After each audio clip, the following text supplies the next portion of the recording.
Hello hi everyone नमस्कार जय Jagannath Namita kitchen garden गोटे सुंदर फ्रेश ब्लॉग को आपण को स्वागत करुँचे। सका रोसईबास सारी देकी सब घर काम सारी सारापर छात उपर को चली आसली। छात उपर को आसवा मात्रे कि गचर अवस्था देखिए भारी मन दुख है कहीं गछ गुड़ा कि मोर डैमेज हो आसला। खरा जो मझे होता ना खरा धास बाजी गछ गुड़ा पूरा जलीगला भाई जली जाटा तो हूँ मोर टेबुल गोलाप गछ ये सब डालू लगी बहुत छनछनिया बहुत ग्रो कर मुझे जो गच विषय कहूँ से मोर पुदीना गच। पुदीना गचर अवस्था अपनी देखिपे केमती हो पूरा अवस्था खराब हो डाल केना जहाँ जी ग्रो करता सब पूरा पूरी नष्ट हो सुखी मरी भी। तो से सब जहाँ जी बची हूँ छिड़ी बाहर करदेकी क्लीन करदेवी तार तलपत्र गुड़ा बाहर करदेवी आउ सुखला डेम्फ गुड़ा सब बाहर करके फिंगीदेवी। तापर जाकि आम गोटे नुआ टिप्सटा प्रयोग करवा जोटा कि आम गच को बहुत ही सेफ्टी रखिबो ता सहित आमर कौन चिंता रही गचरे पानी देवाई।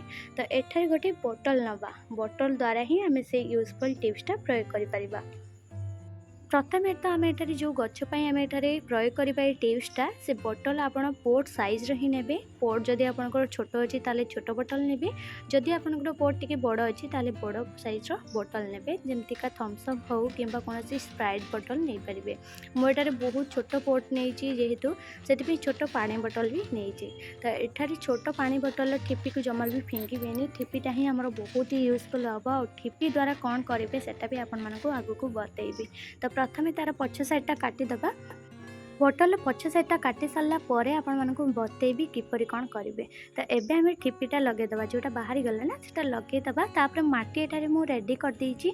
माटी रे नेछि नॉर्मल गार्डन सॉइल नेछि 50% कोकोपेट नेछि जोटा कि मोर पाउडर जोटा कि कोकोपेट आसे सेटा नेछि 10% ता सहित गोबर खाद जोटा कि गोबर खत कहती सेटारू नेछि 10%। माटी भल भाव मिसई मसईकरी ताको गोलेकी पोटर फिलअप कर देछि। एबे चारि साइड रू बाहर करिकरी मझी पोजिशन ही बोतलटा पोती दबा। ठिपी सहित ही पोतीबे बहुत बढ़िया काम देव। ठिपीटा आपण गचर अवस्था देखिक गछ आपड़ जदि कौन लंग टूर रे जाउचंती किंबा रिलेटिव घर को जाउचंती ताहले आपण एटारे ठिपीटा को टिके टाइट करके रखिबे।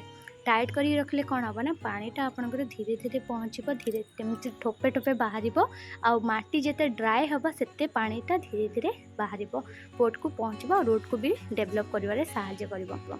जदि आप नॉर्मली 2 दिन कौन टूर जाऊँगी ताहले आपड़ ठिपीटा एठारे टिके हल्का ढिला रखिए।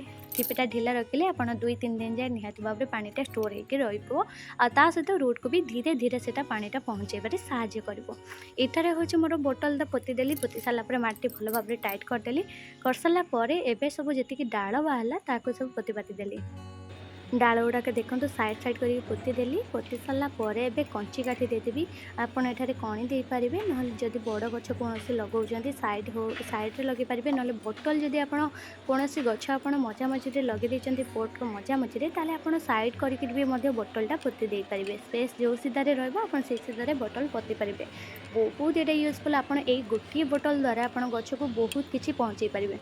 रूट्रे आपड़ जदि कौन फंगस लगुच कि कौन साइड इफेक्ट होची ताले आपण हेटारे लिमखलीर पाउडर को आपण कौन गोटे जमती लिक्विड फर्टिलाइजर भाव में तैयार करके पकईदेले हेटा रूट को जाके डायरेक्ट पहुँचब। ता सहित आप गच को जदि कौन विटामिन देवाक चाहते कि गच डैमेज हो आसुची किंबा वीक होची ताले आपण गच को हेवी प्रोटीन जुगेबाई आलू जूस भी तैयारी करके देपारे। ना आप कदली चोपार लिक्विड फर्टिलाइजर करके ना आप कौन चा पत्तीर लिक्विड फर्टिलाइजर करके देपारे। सेटा बहुत ही बढ़िया भाव में संगे संगे जाके रूट्रे पहुँचब और रूट्रे बहुत जल्दी डेभलप आनी थाए। से यहाँ 2 प्रकार ही आमर बेनिफिट आनी थाए। से मत यहाँ बहुत ही यूजफुल लगिला। आशा करुँची आपण मानू भी बहुत ही यूजफुल लगी आपण मैंने थे ट्राए करूँ आ गच को सुस्थ रखा सहित निर्भय अचिंतार मस्ती करूँ बुलां। जदि लंग टूर रे कौटी जाऊँगी क्या कहवाक पड़ू गचर पानी देवाई ताले से चिंता जमार भी रही। ये गोटे बोतल आपंकर सब चिंता दूर करदेव। एबे आपण मानकु पानी देकी भी देखौछि केमिति पोजिशन ले मोर पानीटा पहुँचुची आ पहुँचला परे जेतेबेले रूट रे पूरा क्लियर पहुँची जाउची तापर पानी देखंतु ऊपर जाय केते सुंदर रहूची। जेतेबेले माटीटा ड्राई ही आसीबो सेटा धीरे धीरे धीरे धीरे पुणी माटीटे पहुँची जिवो।